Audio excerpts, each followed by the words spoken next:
আজকে আবার পুঁই শাকের সাথে চিচিঙ্গা এনেছি। চিচিঙ্গা তো আমার একেবারেই ভালো লাগে না। যাই হোক, খাসির মাংসও কিন্তু এনেছি, আর সাথে আবার কত বড় চর্বি। চর্বি তো আমার দারুণ লাগে, খাসির মাংসের চর্বি। যাই হোক, আজকে বেশ দারুণ করে খাসির মাংসের ঝোলটা রান্না করব। আর চিচিঙ্গা পুঁই শাক দুটোই রান্না করব। যাই হোক, ভাতটা হয়ে গেছে, নামিয়ে দিলাম। আর কয়েকটা পেঁয়াজি ভাজলাম। আর এই যে সব রকমের সবজি দিয়ে পুঁই শাকের চচ্চড়িটা রান্না করে নিলাম।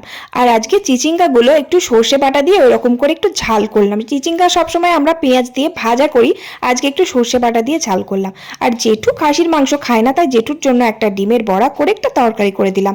আর খাসির মাংসটা একটু আলু দিয়ে ঝোল করব। খাসির মাংস ঝোল খেতে কিন্তু দারুণ লাগে। যাই হোক, মাংসটা বেশ ভালো করে কষিয়ে নিয়ে সেদ্ধ করতে দিয়ে দিলাম। আর একটু ধনেপাতা কুচিও দিয়েছি আজকে। মাংস যেহেতু সেদ্ধ করতে অনেক সময় লাগে, তাই এক কড়াই জল দিয়ে দিলাম। তারপর টুকটাক বাসনগুলো ছিল সেগুলো ধুয়ে মেজে নিলাম। এদিকে আমার মাংস রান্না কমপ্লিট। তারপর আর কি রান্নাঘরটা পরিষ্কার করে কড়াইটা মেজে স্নান করে খেতে বসলাম। ভিডিওটা ভালো লাগলে লাইক করো, টাটা।